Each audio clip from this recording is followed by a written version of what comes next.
Today I have decided to draw my life.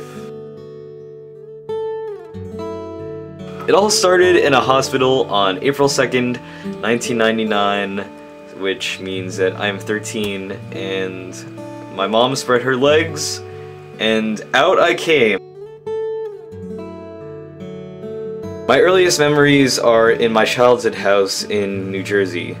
It was a pretty small house, and my mom said that when I was a baby, I didn't like sleeping in a crib, so she put me in a bed, and I luckily never fell off, which, you know, which is nice. I grew up with two older brothers, Jeff, who was the oldest, and James, who was the older, and me, who was the youngest. There's three of us, and we had to split two beds. What we would do is take shifts on who would sleep together and who would sleep by themselves, and it was usually my oldest brother who would sleep by himself, which, you know, kinda sucked, but I guess it built character.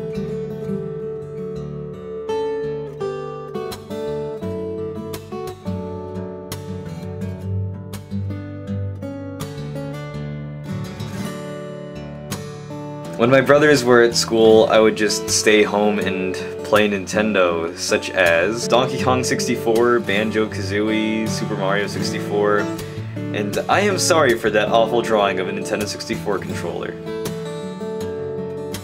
When I did have to go to school, I was crying my eyes out. My mom told me that I wasn't allowed to bring my toys, I wasn't allowed to bring the Nintendo. That influenced me that preschool would suck.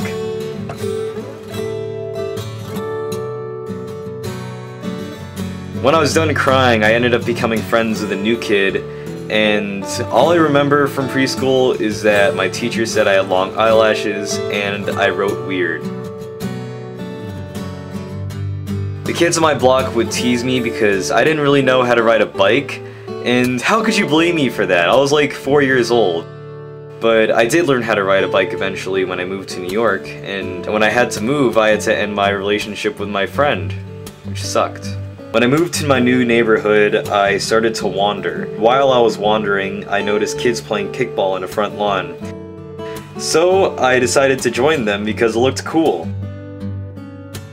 And even though they had no idea who I was in the first place, they still let me play kickball with them, and I was accepted to their little gang, their clique, their crew.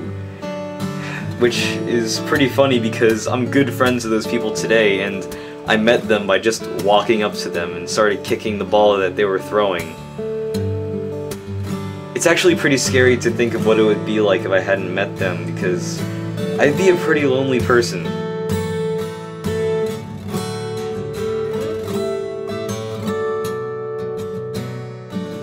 I don't really remember kindergarten, but first grade sucked. Kids would put caterpillars on me, and the girl that I had a crush on, Sarah, which sounds like Saria from Ocarina of Time, she moved away. Maybe that was the reason why I liked her.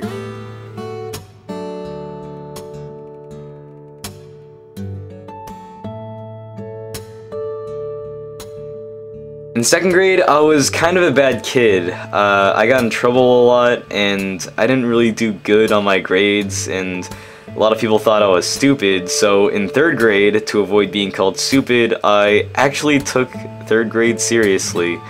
How I was in fourth grade is basically how I was in fifth grade. I loosened up, and I became a lot more creative. I began writing stories, reading them to the class, and I also began to draw a lot too. I actually still have the stories that I wrote in fourth grade today, and if you want me to read them in a video, I will. What I would do during recess is I would usually go to the pavement and just draw using chalk, and the boys thought it was stuff for girls, and I was called names because of that. You would think stuff like teasing or name-calling or bullying would get to a kid, but from what I remember, I didn't really care. It was as if I had like a barrier that saved me from people's opinions on me. I didn't really care because I was having fun with what I was doing. I guess that fun factor kind of goes with how I view sports, because I never really saw sports as something to do competitively. I always thought that it was just something to do that was fun, and some kids take sports way too seriously, which I never really liked. And then middle school, baby. Aw yeah. Josh was new and improved. I was really confident, and middle school was just another place for me to conquer. Also, I obtained another crush for a girl in 6th grade.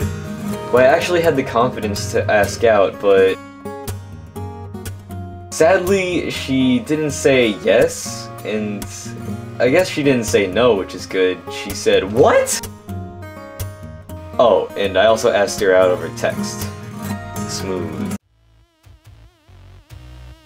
But in between 6th and 7th grade, I started making YouTube videos, and a year later, that's where I am today. I really think that YouTube is something that I want to do for a career. I just like making things, and I want to make more things that I like. And I don't plan on stopping, because YouTube has allowed me to make things without any limits, like in school, because in school I would have to keep things, you know, kid-friendly in my stories, but here I could do anything.